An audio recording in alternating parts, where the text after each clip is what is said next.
We'll bring the meeting to order. This is the December 11th meeting of the Planning Commission. We'll begin with the Pledge of Allegiance.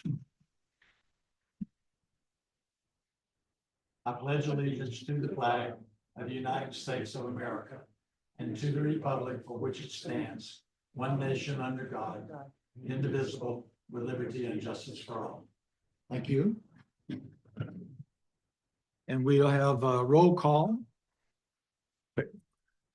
Joe Mann, here. Tom Sahlberg. Here. Jim Bumpker. Here.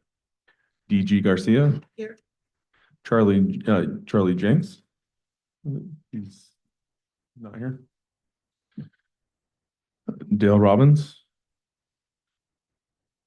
Here. Phil Follier. Here. Gene Hoyschel. Here. Troy Mullenix. Here. Commissioner Jenks and Commissioner Robbins are not here. I'd entertain a motion to excuse them for the meeting, please. Motion by Commissioner Sahlberg, to excuse Jenks if we haven't heard from. Commissioner Jenks. Okay, we haven't heard from Commissioner Robbins. Is there a second? Second, Commissioner Herschel. All in favor, please say aye. Aye. Nay, thank you. And we'll wait on Commissioner Robbins. Sometimes he is not able to get here till later. General business or review of the agenda. Does anyone see any changes or omissions or additions to the agenda? If not, entertain a motion to approve. Moved by Commissioner Follier and seconded Commissioner Garcia. All in favor, please say aye. Aye. Thank you. Approval of the minutes from November 13. Everybody had a chance to review that. Any changes or anyone recognize any changes to the minutes? Entertain a motion to approve. Motion by Commissioner Follier. Is there a second? Second. Commissioner Herschel. Second, all in favor? Aye. Thank you. We have a public hearing on the emergency housing amendment.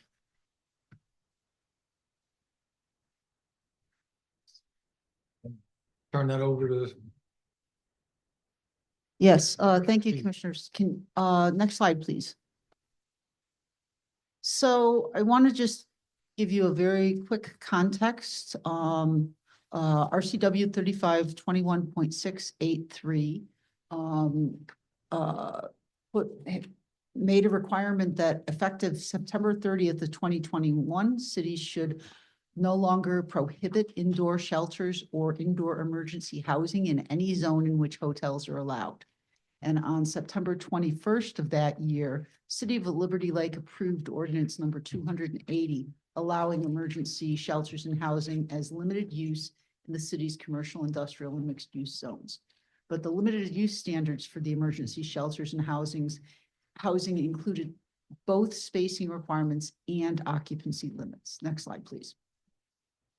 So just to be clear, I wanted to include some definitions here. So emergency housing, according to the RCWs, is temporary indoor accommodations for individuals or families who are homeless or at imminent risk of becoming homeless that is intended to address the basic health, food, clothing, and personal hygiene needs of individuals or families. Emergency housing may or may not require occupants to enter into a lease or occupancy agreement.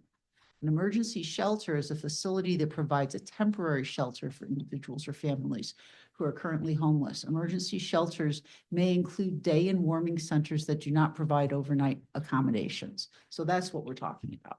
Next slide, please.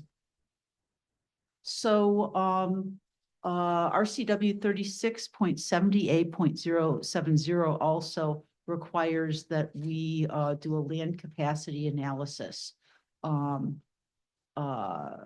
regarding emergency housing. So we have to do this quantitative analysis for emergency housing unless the code meets certain criteria. If our code, the jurisdiction has one or more zones that allow hotels, all of which allow for emergency housing, we have that. And the jurisdiction has no regulations that limit occupancy beyond building and fire occupancy limits or limit them through spacing or intensity of emergency housing. Now, based upon the preliminary allocation that is looking like it's going to be the one that's moving forward for adoption. It hasn't been adopted yet. We need to show a capacity for 277 beds with a spacing, requiring spacing of 3/4 of a mile under our current code from emergency shelters and supportive housing. So the Guardian is already considered supportive housing. So we have limits on it. And we also had a limit specifically of 75 persons, no more than 75 persons per facility. Just based on that, right now, I'll tell you the math doesn't add up. We're not going to be able to do it. So, and the reality is that if we change our ordinance to address some of these things which have some constitutional implications also, and some changes in state law as well that have happened, we will not need to do the land capacity analysis. I don't think it really changes anything. The areas that are available are still available. Since we passed this in 2021, we haven't seen anything happen with it, in part because land is so expensive here in the city. So it's not likely that we're going to see that moving forward. But again, in order to comply with the RCWs and to get through this comp plan process, we're proposing to amend the housing or our emergency housing. Next slide, please. So the zones that we allow for emergency housing and emergency shelters are in the mixed use zones, the commercial zones, and the river district zones, RDM and RDC. Those are the areas where hotels are allowed. So we do allow them as a limited use. Next slide, please. These are the standards that are reflected in all of those zones as the limited use standards for emergency housing and shelters. And our proposed red lines are that that we eliminate basically the occupancy limit of 75 residents, and we take away the spacing requirements that are both tied to fixed transit routes and also that 3/4 mile separation. That gets us clean, and then we won't even need to do the land capacity analysis related to emergency shelter beds. Next slide, please. So just basically, the procedural summary, we did have a workshop in November, and you directed staff to bring this forward to hearing this month. So we got the notice of availability and for the SEPA and the public hearing notice out on November 20th. The notice of availability and public hearing was published in the Spokane Valley News Herald on the 22nd. The SEPA comment period ended on December 3rd, and we have the Planning Commission meeting today. Next slide, please. So, and I do want to comment, we only had 2 comments, no public comments, 2 agency comments, both of which were no comment comments. I'm not going to read the relevant comp plan goals and policies. They are in your packet, I believe, on page 5 of the staff report. Next slide, please. But we do have some that are relevant. Staff is recommending that you make the findings that the required SEPA review has been completed on the proposed amendment. All public and agency notice requirements were met and accomplished in a timely manner.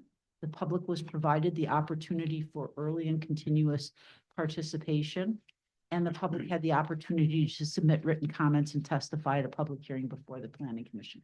That's what this is. So we have staff can attest to the fact that we met all of those minimum requirements. Next slide, please. And I want to remind you again, before we get into hearings, what the criteria for approval are for a code amendment. such amendment is consistent with the comp plan and is not, excuse me, not detrimental to the public welfare, or there's been a change in economic, technological, or land use conditions that has occurred to warrant modification, or it is found that an amendment is necessary to correct an error, or it is found that an amendment is necessary to clarify meaning or intent, or it is found that an amendment is necessary to provide for a use that was not previously addressed, or those amendments as deemed necessary by the city council as being in the public interest. So we find that it's in the public interest. Next slide, please. So unless you have any questions of me, the next step is to open it up for public testimony. Any questions for me? Anyone? Questions? Do we have any public testimony on this item? Anyone online?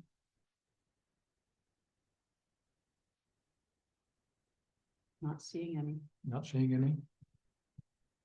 Next slide, please. We close the public testimony, then we can go into deliberations. We'll close public testimony and now go into deliberations. Thank you. Next slide, please. And I will post the criteria up there again for you for your convenience as you deliberate. Any discussion on this? We did talk about this briefly at the last meeting and passed it unanimously. Is there any other discussions, comments, further thoughts from anyone?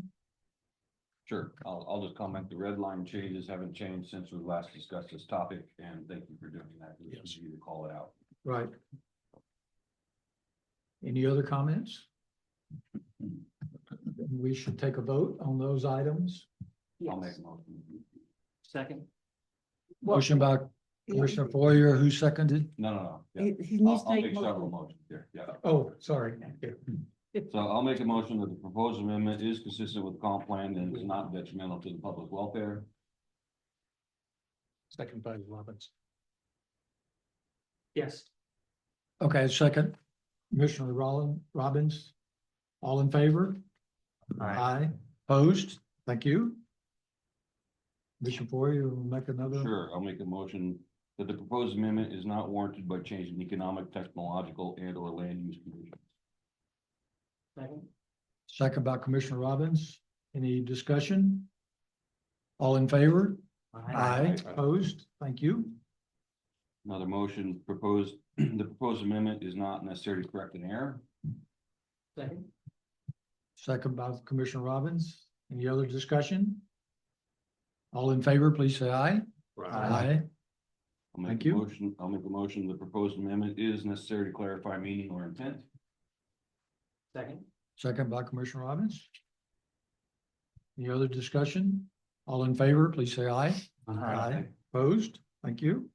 Make a motion, the proposed amendment is necessary to provide for proposed use that was not previously addressed. Second.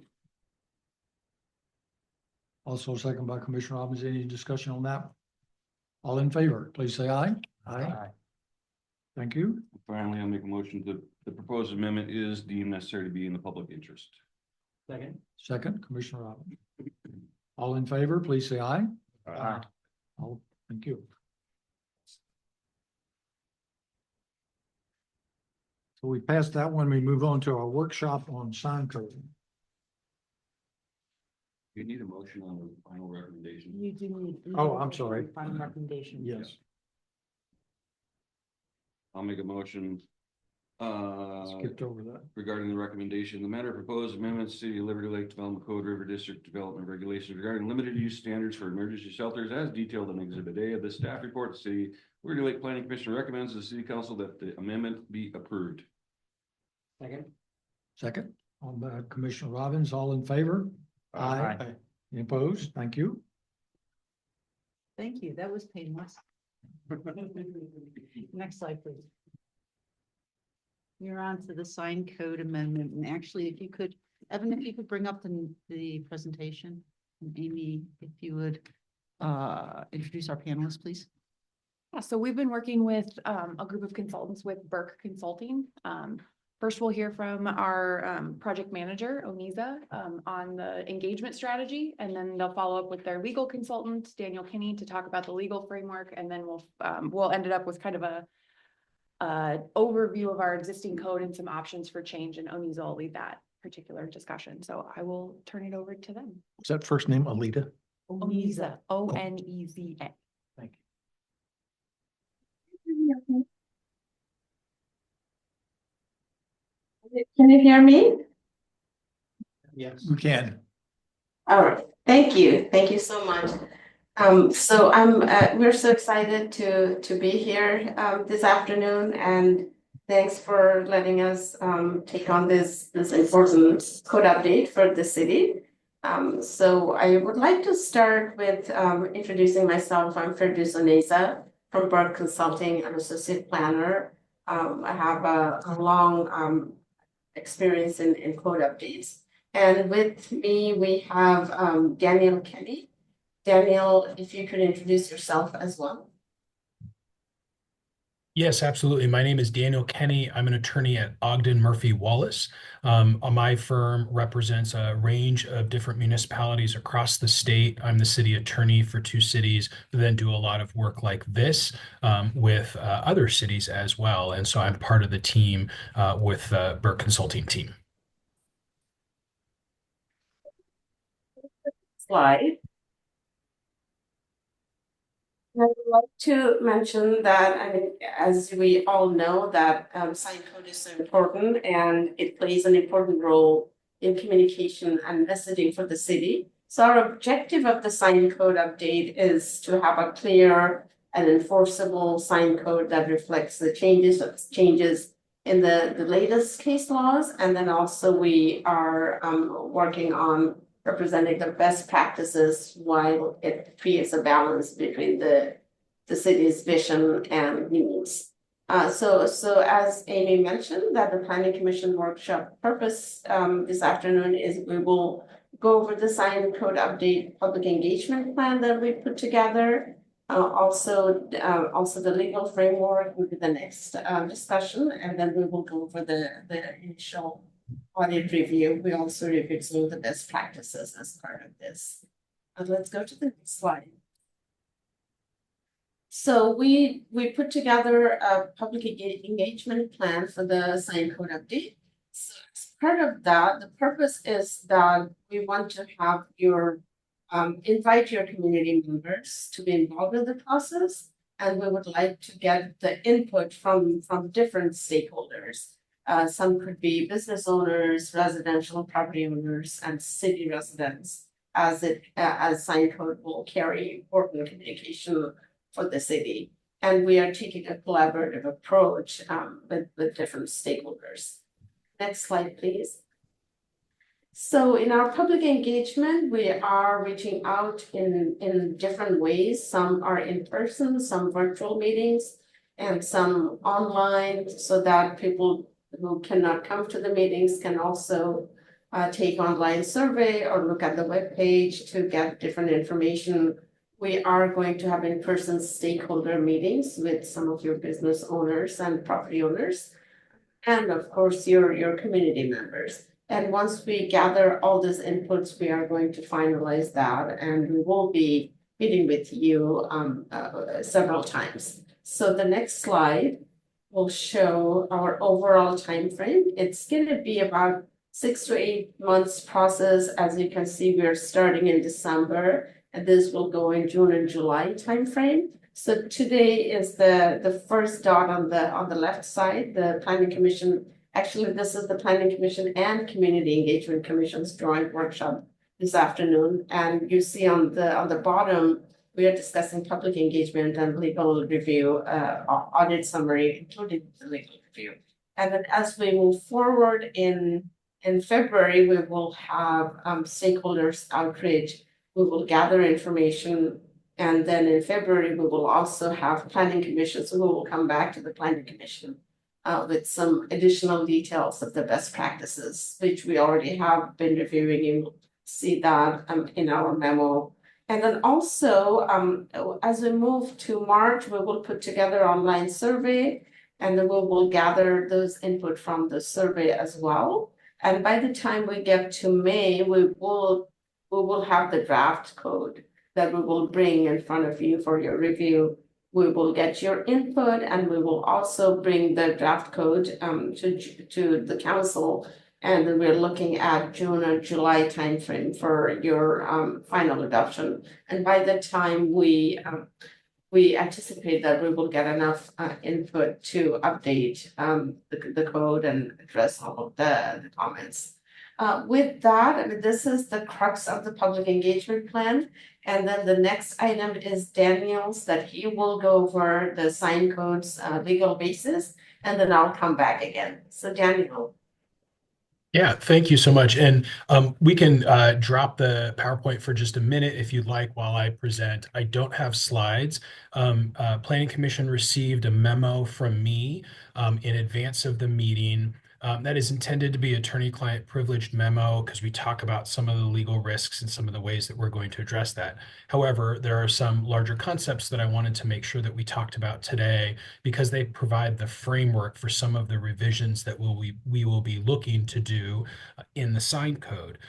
And all of this stems from the Reed versus Town of Gilbert case. That case was decided by the U.S. Supreme Court in 2015, and that case changed the way that all cities across the country deal with sign regulations in their jurisdictions.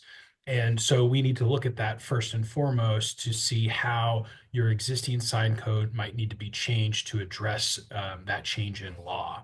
And that change in law essentially stems from, and I won't belabor a case discussion, though I would be happy to, but there was a church in Arizona that put out temporary directional signs, and those temporary directional signs were up for only a short amount of time to direct their members of their church to the location for where their church service would be held. That was against the sign code, and the sign code was broken out into different categories of regulations based on the types of signs that were out there. Temporary directional signs being one of them, political signs being another, et cetera, et cetera. And so as is the case sometimes, a fairly small issue worked its way all the way up to the U.S. Supreme Court, and the Supreme Court held that that was a content-based regulation, that the regulations in their sign code were different depending on the content contained within the sign. And that is subject to strict scrutiny, which is a level of judicial review, which in most situations means that it would be fatal to that regulation because it is very hard to sustain a challenge when there is strict scrutiny. And so what that meant for all the cities and different jurisdictions across the country is that they needed to rethink how they categorize the sign regulations and not do it based upon the content of the sign, a temporary directional sign, a community event sign, a political sign, but instead make regulations that were mere time, place, manner restrictions that talk to the physical sign type, an A-frame sign, a stake sign, what have you, and the locations in the right-of-way or on property where they are, those types of things which did not deal with the content of the signs. And so what my role will be is to do an audit of your sign code to find those areas that might be implicated by the Reed case, and then to work with the Burke team to come up with sign regulations that can be vetted in those conversations with the community, with Planning Commission, and with council to address sign regulation in a content neutral manner. And so those sign regulations may look and feel a little different than you're used to. And your sign code actually has fairly stringent regulations on temporary signs. And by temporary signs, I mean those stake signs, those A-frames, those things in the right of way that are typically, they come and go. So not a installed pillar or monument sign or something like that. And so just for example, one section that we will look at is that you do have a political signs section. So there are regulations in your sign code that are specific to political signs that are different than the regulation on other signs with different content. And so that's an example of some areas that we will be focusing on. And so we don't have those proposals for you here now. I have rewritten numerous sign codes in the past on this topic. And so I have some ideas on how we can pull that together to maintain regulation of your rights of way and maintain regulation seeking to address things like visual clutter, safety for pedestrians and cars, business access and business visibility, and so on and so forth. Themes that we will probably hear in the public meetings, and then also from you all and from council. And so we'll pull that all together to address some of these legal concerns. I also included in the memo, and I won't go through all of them today, there's some layering of other legal principles that we will keep in mind during that process.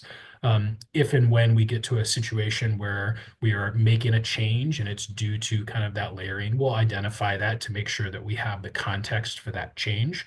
But again, the structure of what we're going to be putting forward to you all for your consideration, it's going to look and feel a little different for this particular category. These kind of temporary signs that are most traditionally in the right of way, that would be often broken out into these categories that we will no longer be doing into categories.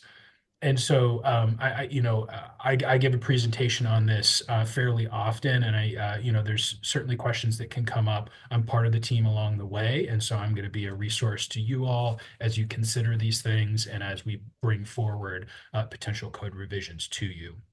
And so I'm happy to take any questions that you may have now, but again, I'll be part of the team along the way and would be happy to address those as they arise. Anyone questions? Yes, was that Reed versus Gilbert, Arizona? Yeah, yes, it was. Thank you. Anyone else? We'll continue. I'll kick it back over to Ineza. Thank you. And you're muted, Ineza.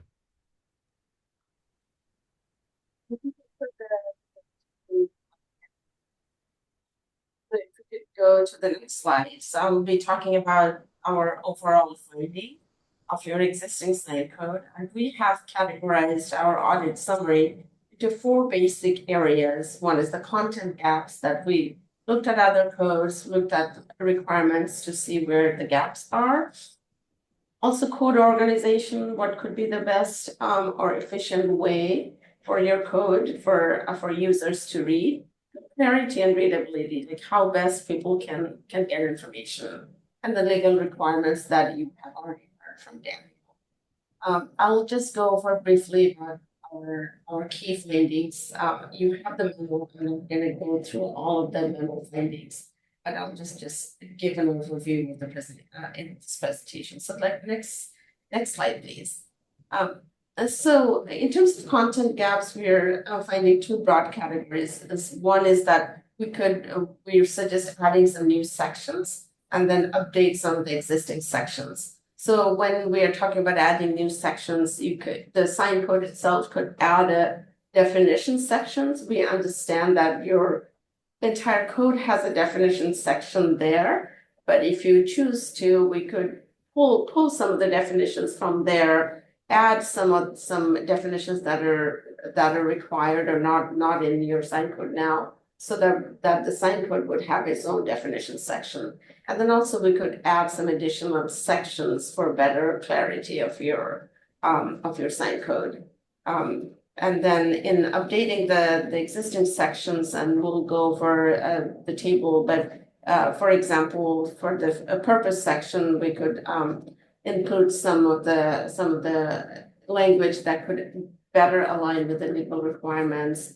We could update some of the applicability section to add the intent of the restricted commercial speech. So basically, we could go through each of the sections and then add or clarify.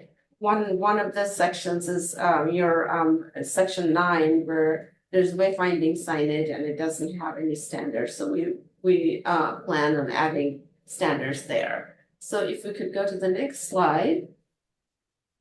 The other thing we were thinking about how to categorize your sign code. So we are proposing broader grouping. So for example, on your, on the column on the left, it's example 1, and then on the right side, example 2. On the left side is broad sections and subsections, so we are finding in some codes, some cities are using like 3 or 4 broad sections throughout the code, and then they're adding subsections. So this could be one approach where if I'm looking for general standards, I don't have to go through the entire list. And I could just go to this, to section 2, general science standards and administration, and that's where I find subsections and all what I need. The other option is example 2 that you already have in your code is all of the continuous section. Continuous section right now it's working for you because you don't have a very long list of sections, but it generally helps when you have like the broken down into broader categories and subsections. But again, I mean, whichever you feel would be appropriate, we could go with that because we have seen that both models are working fine for cities. If you go to the next slide. So the other category of reorganization is by sign types. And these are mostly by permanent sign and temporary sign, and whether they're commercial sign and non-commercial. So permanent sign can be commercial and non-commercial. Temporary sign could be commercial and non-commercial. So as you see in this table, we could, example 1, we could have like permanent sign standards, and then underneath we could have commercial and non-commercial, and then temporary sign, commercial and non-commercial. And on example 2, you see commercial sign, and underneath that are temporary and permanent. So it's basically same information, how you organize in the code to see it or read it better, whether it's permanent, temporary, or commercial, non-commercial, but information will be the same. Let's go to the next slide. So the clarity and readability, so this is something we want to add to your sign code, is add more graphics and tables and charts so that people have a better understanding of what it means. If we have sign types, for example, in one of the example graphics, this is one sign, wall sign, and then where they're going to be located, and then what are the standards. So if we use more tables, it would be more usable and more navigable. And so we're just adding some examples as like add clarity to specific sections, as like how include permit requirements for temporary and permanent signs, add details of the standards for window signs, clarity and allowance for wall signs, more recommendations. So yeah, all of the recommendations that we have found in our initial review, we have added that in the memo. And we will be happy to talk it more, discuss this more this afternoon. That's the last slide, and I can answer questions. Thank you. Questions, anyone? No questions, thank you. Thank you.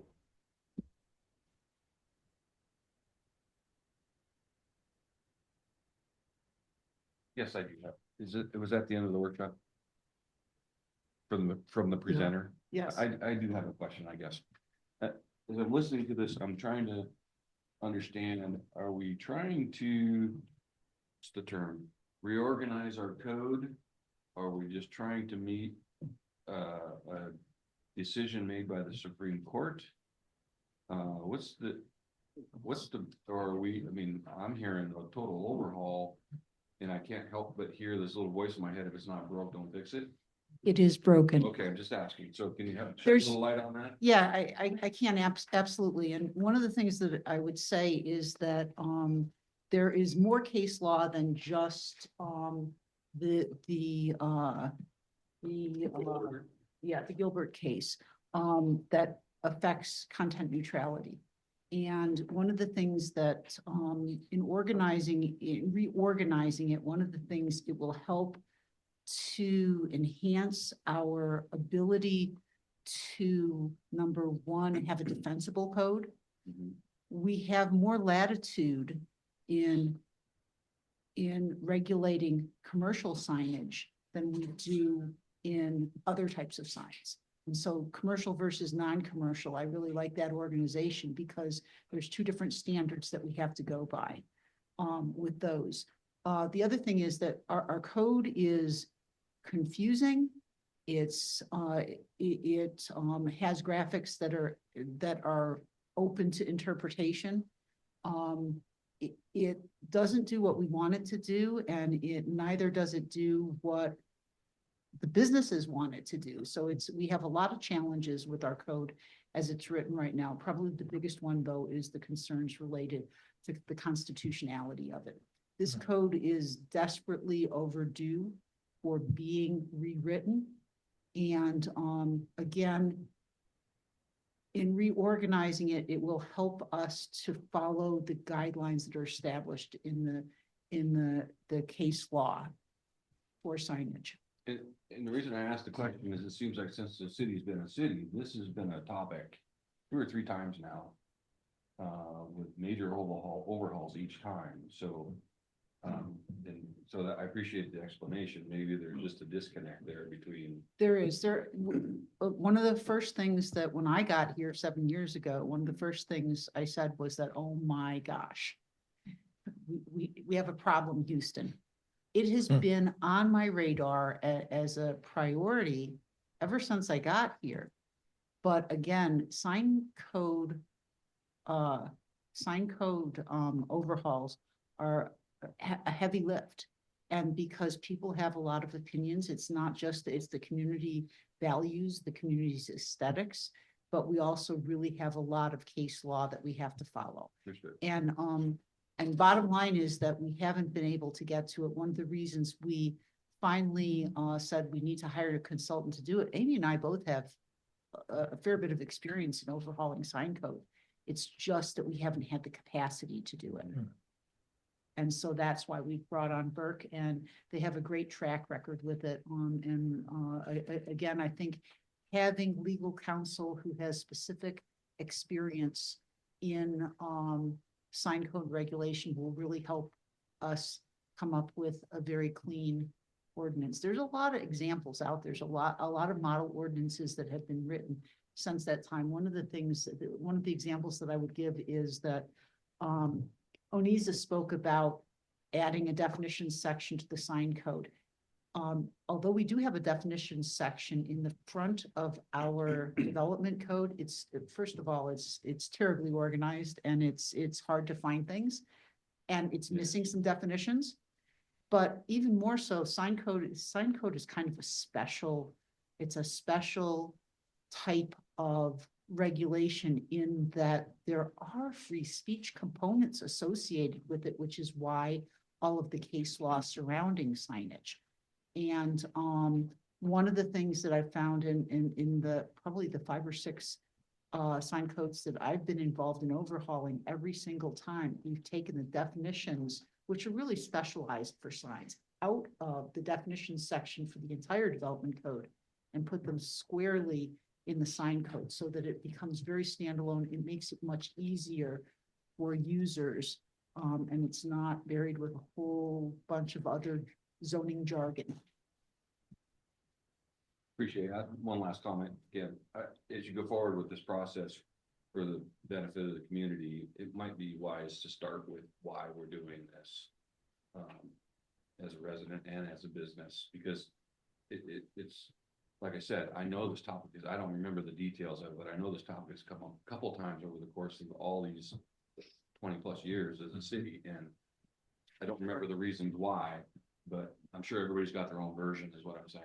Well, and I will, if I can remind you all, we had a developer that proposed to amend the sign code in a way that would have really substantially increased the amount of signage last year as one of our CPAs, and the council agreed that we should hire a consultant, that we should wait and we should look at it all comprehensively, because it didn't fix the things that needed to be fixed in the ordinance, and it broke some of the things that kind of were working.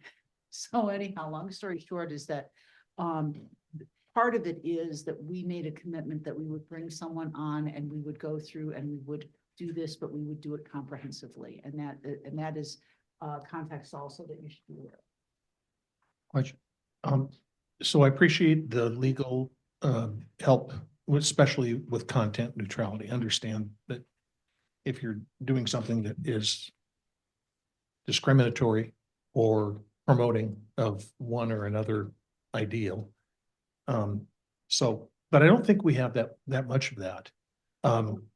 We may, in terms of the wording that needs to be changed, but I guess my bigger concern, and Phil was on the council when you were discussing this last part, and I came on just right after that was being talked about. The biggest thing that most of us get when we go around to the businesses in our community is the lack of visibility of the business. Now, we have had, just since I was on the council, and certainly since before Phil was on the council too, we have had a lot of businesses along the I-90 corridor that have no ability for people to know from the highway where they are without being a distraction. And I'm not saying a big neon sign like that blasted thing down in the city of the Valley that has a big neon flashing and people were using it for political and for business promotions. But I just mean, for people to be able to, whether it's a sign that can be seen, that's visible, not something that is, I think that's where our focus ought to be. And the last time, that was what I thought some of the focus was. And I know there was a lot of blowback on people not wanting to have signs. But if you're a business and nobody can find you, and we have that in the River District right now, so. Yeah. That is part of the challenge, and that's one of the things that I've heard consistently since I've been with the city is that we need to create some balance there. But the other thing is we have a section in there for wayfinding signage. Wayfinding signage can be very placemaking. This happened before my time, so I really don't know the details of it, but we had a wayfinding signage program that made it all the way to city council and then got shut down. And it wasn't approved, and I do not know why, but be that as it may, I think that there are some things that we're lacking in our sign code. There's other things that we could allow for more of. But one of the things, the constitutional issue is a big issue. We as a city can get sued, and right now our political sign section of the code, staff works very hard to enforce it consistently, because there's also case law that says that if you don't consistently enforce your code, you're also in jeopardy. So we have been consistently enforcing it, but that is going to have to be overhauled. That is absolutely a violation of the content neutrality, the way it is worded right now. And just to simplify the concept of content neutrality, the best way to define it is if you have to read the sign to know how it's regulated, it's not content neutral. Now you can prohibit certain types of signs. Off-premise commercial signage is not subject to that strict scrutiny, which is why, and off-premise commercial signage is all those little signs that say, blow out your sprinkler, or, ooh, let us hang Christmas lights, or whatever. The ones that everybody complains about. Those are things that, yeah. I didn't mean to interrupt. Finish what you were going to say, then I have a question. Yeah, and again, I think I have finished. Okay. So all the political signs that are along the property that's owned by the county, is that beyond our regulation? So this is an interesting situation, because some of that is right of way, and it's not allowed anywhere on. I'm talking specifically about the county right away that's south of the freeway there. You know what I'm talking? South of the freeway, there also is a piece that is owned fee simple. It's public property owned by the county, but it is their property. It is not right of way.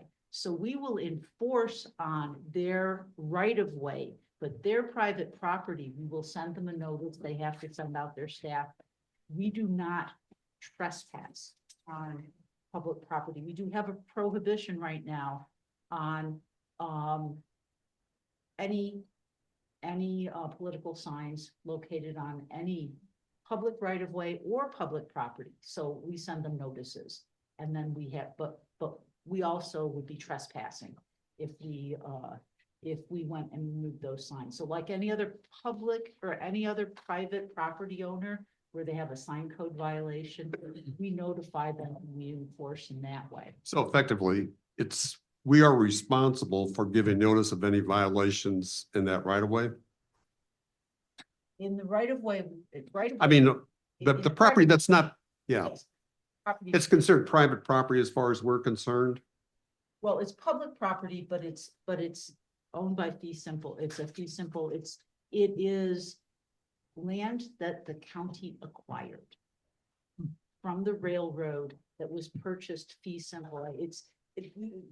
That's a complicated concept also, but it's not considered right of way, public right of way. I guess specifically, I'm trying to understand if there's a violation along that area, who's responsible for that violation? Are we responsible? Is it the city of Liberty Lake or is it the county? Responsible for enforcing our code, but on private property, we notify the property owners and we start a code enforcement action. We do that with the county also. Okay, And they get around to, and their maintenance people get around to removing it usually after the Understand. elections. okay, Because, Well after. yes. okay. I have a quick question. Did they say the Supreme Court decision was 2015? Yes. Why is it just getting to us now, 10 years later? Well, we've been talking about this. This has been on the docket, like I said, for 7 years. We just haven't been able to get to it. And understand that sign code overhauls tend to be, the public is very interested, the businesses are very interested. It typically is fairly controversial, and when we get to some of the regulations that we have to figure out how, when you impose content neutrality on some of these regulations, it's going to give you an answer that you're not going to like. Because we also have to allow for free speech. So therein is the rub. It's good in some cases, some cases, it's going to be a little more challenging. And that's part of it, is that there's a whole engagement process that needs to happen as part of this, because it is a very politically sensitive topic.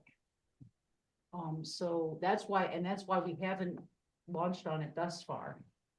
Again, it's been on the docket. It's something we've wanted to do, but with the development that we've had going on and the lack of staff that we've had going on, it's been a little challenging. Any other questions? I have a question. I worked for the city a number of years ago, before Lisa was here. In the past, when the sign code was implemented, and I had worked a little bit on it with some of the former staff members, there was no consultants. Is that correct? I don't recall there being any. There's never been a consultant before, yes, that's Okay. correct. So I think the way that we're going about it now is the proper way, and I'm glad to see that, even though it's taken a while to get to this point, it's understandable why. But I think it's very important to have that in, as well as the legal representation for this. Make sure that we get it right this time so that we don't have to do an overhaul in the future. Absolutely. Any other comments, questions? Commissioner Robbins? Lisa, you made the comment that if you have to read it, it's not content neutral. That's correct. If you have to read it to know how it's regulated. So you have Can to you read. explain that a little further? So, For instance, for instance, is Joe Schmo running for city council. It's a political sign. Okay. I had to read it to know that it was a political sign. That could have been somebody who was just advertising. It could be a for rent sign. Okay, now I understand. Thank you. Any other comments? Then we will move on out of the workshop to citizen comments. We have one individual. Sure. Thank you, Onisa and Daniel. Thank you for having us. Appreciate it. Did you have any comments you wanted to add to our discussion before we get off the topic? I was just thinking that about the discussion on political sign, and I wanted to see if Daniel had anything to add. I think the discussion was pretty good, but if you wanted to add anything there. Yeah, I mean, I don't think so. I mean, I think that we're going to have some great conversations. These are really great questions. And, I think, you guys are not the only ones, addressing these topics now, and everybody before you has laid some foundation for you to work from, which is really great. And so I think that you'll have a lot of great stuff to consider moving forward. And so no, nothing really. I mean, I've got all sorts of thoughts and opinions on sign codes, but I'll save those for another day. But great questions, and looking forward to building on some of those questions and answers. Awesome. Well, thank you Great. so much. Thank you, guys. Thank you. Thank you. Now we'll move on. Public comments, Mr. Champlin.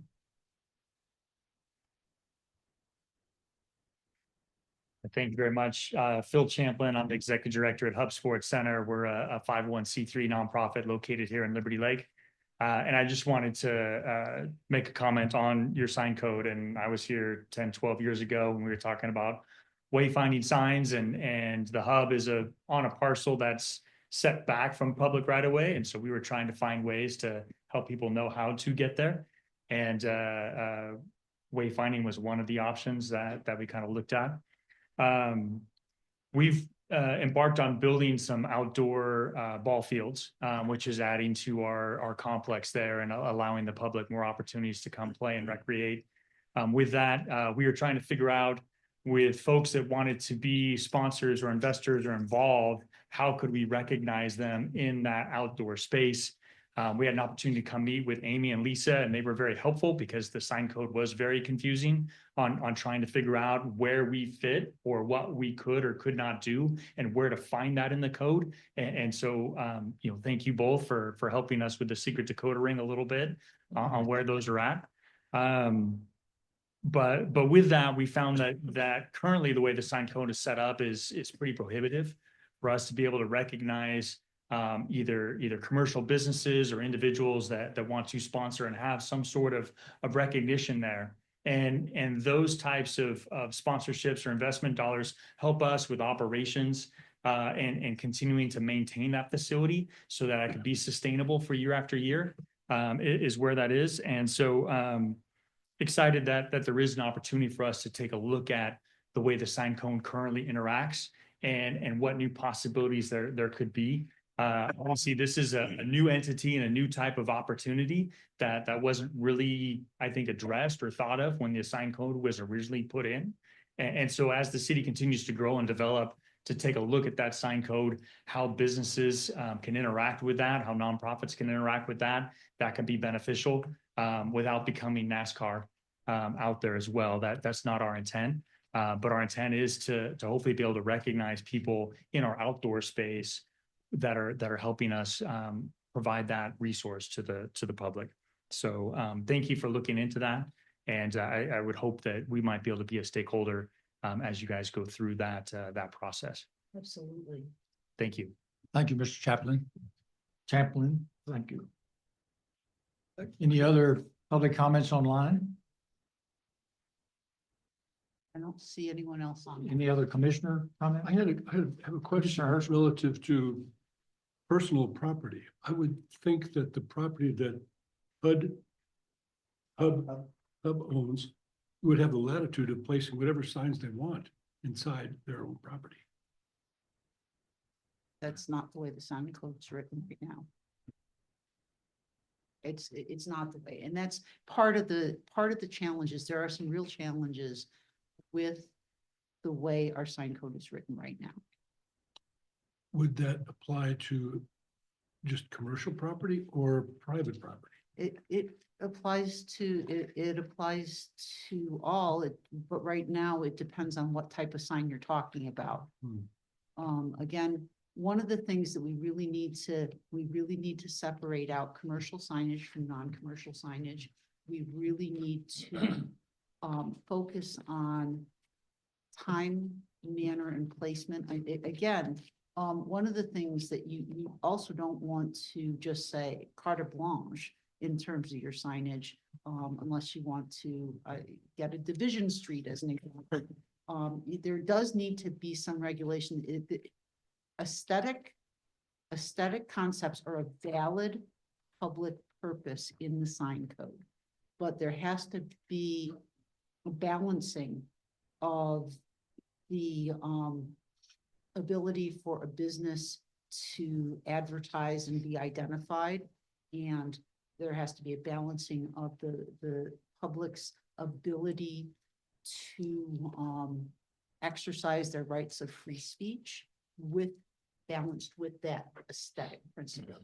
And so that's the art of doing a good sign code and addressing again the number of constitutional issues. There's more than just the big one right now. The big focus has been for the last probably decade has been this content neutrality, but there, even before that, there's other case law that there's a balancing act that has to be addressed because there is a free speech component to signage, if that makes sense.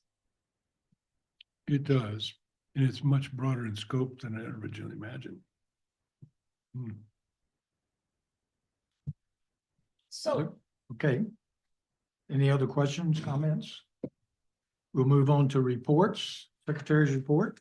so I have, since our last meeting, I have updated our tentative comp plan meeting schedule. It was attached to your packet. I also provided you with a copy of the updated comp plan work program. This is as close to a PERT chart as I'm gonna get. And it's going to change, but we're moving at lightning speed to try and deal with these. We're still having issues in terms of the housing allocation, which is a critical path issue. However, we are moving forward. We have enough information that I've got a draft. I've crunched the numbers and I'm starting to work on the tech memo. We'll be workshopping the housing stuff in January. The first meeting in January, we'll give you the overview. I will have the tech memo and we'll take a deeper dive into the tech memo if we need to. And I'm going to be counting on you all throughout this process. Some of these things are going to require a deeper dive and some of them are, you're going to be good and say, that's good to go. And I'm looking to you as a planning commission to tell me, you'll see that there's a lot of like workshops that are if needed. And so if you're telling me that we're good to go on things, I will say that a couple things. We are making a lot of progress in terms of land capacity analysis, and the climate planning advisory team is going to be meeting in January, and we're working through the applications with the mayor right now. And we will be looking at, once we get the land capacity analysis tech memo, at least in a draft form, can't be adopted until they adopt things at the county level, but we can get working. We'll start working with the utilities, with the school district, et cetera, with their information. I have a meeting next week with parametrics for the transportation network analysis to get that scope going. We have SCJ Alliance, our on-call planning contract. They are working on a tech memo on the critical area ordinances, and they've done the checklist, and they're going to advise us what we need to update in our ordinance. And they are going to be submitting a task order for a scope to develop housing policy. We're taking the analysis piece of it, but we're asking them to look at the policies. A lot of it is prescribed by the RCWs, and you know what it is. We've already provided them with a fairly detailed draft of what that is going to look like, but I'm going to let them paint our fence here. Because that's going to be a heavy lift for us. And we are we're ready to rock and roll. The other thing I will share with you all is that, on our legislative agenda, we have asked for a 6-month extension, which has been provided by, the legislature to the 2 prior cycles of comp plan updates. We are asking for that 6 months. I know that the county is also asking for it, and they're coordinating with other counties in this cycle. So we're hoping to get that, we're not changing our schedule. What that's gonna be is that's gonna provide us with some breathing room for the hiccups that I guarantee we're gonna encounter on this. We've got a pretty aggressive timeline and a pretty aggressive journey, and so I really appreciate all of you committing to 2 meetings a week, or a month, 2 meetings a month, and we will do our best to keep it brief, and if we need to dig in more, you can let us know that.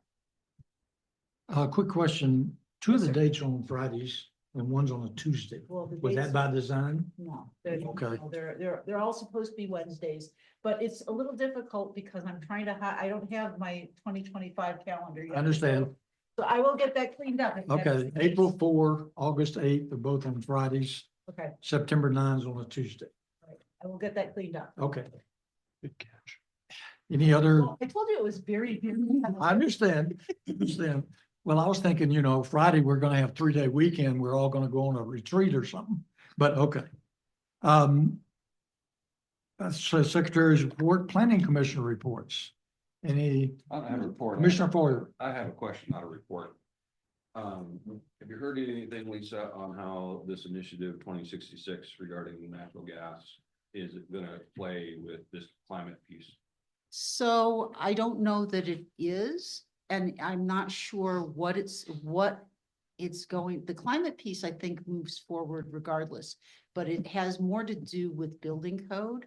Right. But it's not specific on what aspects of building code are not to be enforced. So there's this whole thing, the State Building Code Council is now trying to do some So making and whatnot. And so if we get a conflict, there's gonna be require a bit of discretion on the part of our building officials. yeah, no, I understand that, and that's a conversation for another day probably, but I recall listening to the presentation, and they had a way of measuring different aspects of this whole equation, and it wasn't an equation that took a lot of different things into consideration. And are you saying that the use of natural gas is not part of that equation? That's, To me, if you take that out of the equation, then it probably changes the outcome, the end outcome. Somehow, So- some way. it doesn't, I don't think that you take it out of the equation because that's just science. It's just an equation. We're assessing greenhouse gas. We have to set goals for greenhouse gas reduction. That's all greenhouse gases. It's not specific to natural gas. I don't think it changes anything in terms of the analysis we have to have. I don't think we have to have goals or policies necessary. We have to identify the goals and policies to overall reduce our greenhouse gas. I think Jim, the article that you sent out was a great example of some greenhouse gases, some of the gases have more of an impact than others. Right. And again, this is a policy related document. It's not going to be directive in that these are goals and policies that we're trying to achieve. I guess after I read the article that Jim sent out, great, thank you, by the way. It made me wonder if the end goal was unattainable if you take that out of the equation. Well, I'm going to say that the regulations regarding PCBs in the river, they can't even measure the standards, but they're still implementing that I'm requirement. just posing the question. It's it's a fair question. I don't know how it's going to play out, and I think that, and I mean, I've got bigger questions on what it means for the building code, Building permit, honestly. yeah. And we're just trying to respond and just kind of be proactive. We're between a rock and a hard place right now because we've got an adopted building code that is in. I was just hoping the answer was, yeah, we gotta put it on hold. We're gonna talk about it some more. Thank you. Yeah. We have so Bill, we have a contract with the state. to I- do this. Any other commissioner reports?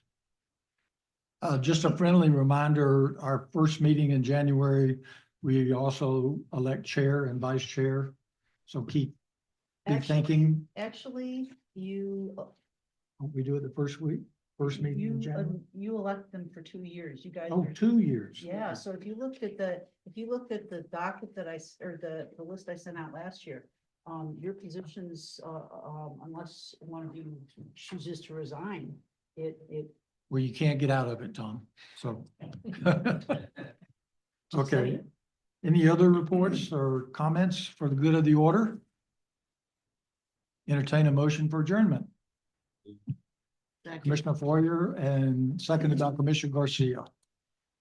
All in favor? Aye. We're done. Merry Christmas.